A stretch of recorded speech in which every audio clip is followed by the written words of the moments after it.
कछुआ और खरगोश की कहानी। एक जंगल में कई प्राणियों का निवास था। उनमें से दो मित्र थे, एक कछुआ और एक खरगोश। दोनों कभी अलग नहीं होते थे और हमेशा मिलजुल कर रहते थे। दोनों की दोस्ती बहुत मजबूत थी। एक दिन जब गर्मी का मौसम था और धरती पर सूखा हालात थे, दोनों दोस्तों को खाने की तलाश थी। वे एक नदी के किनारे पहुंचे जहां पानी की बूंदें भी कम थीं।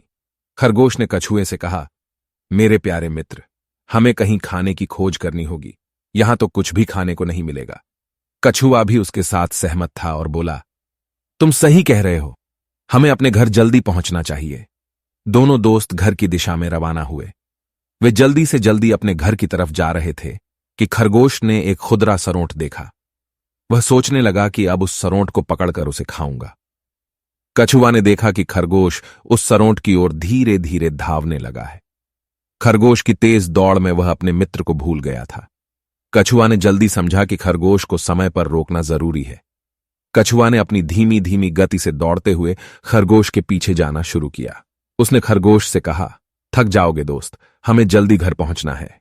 खरगोश ने उत्तर दिया, नहीं, मुझे और आगे जाना है। यह सरोंठ मुझे बहुत स्वादिष्ट लग रहा है।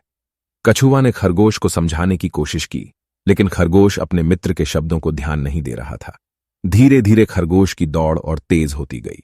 फिर एक बार खरगोश के पास जाते ही वह सरोंठ भाग गया और दूर चला गया। खरगोश ने देखा कि वह सरोंठ उससे दूर भाग गया है और उसे पकड़ने की कोशिश नहीं कर रहा है। खरगोश ने धीरे धीरे रुक जाने के बाद कछुआ के पास आकर कहा, धन्यवाद मेरे प्रिय मित्र, तुमने मुझे बचा लिया। मैंने तुम्हारे समझाए गए शब्दों को नहीं सुना और तुम्हारे साथ समय बिताने के लिए धन्यवाद।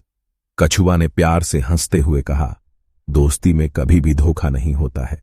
इसके बाद दोनों मित्र मिलकर अपने घर की ओर चले गए। इस कहानी से सीख मिलती है कि सच्ची मित्रता कोई समय या स्थिति में भूलने वाली नहीं होती है और दोस्त हमेशा आपसी सहायता करते हैं।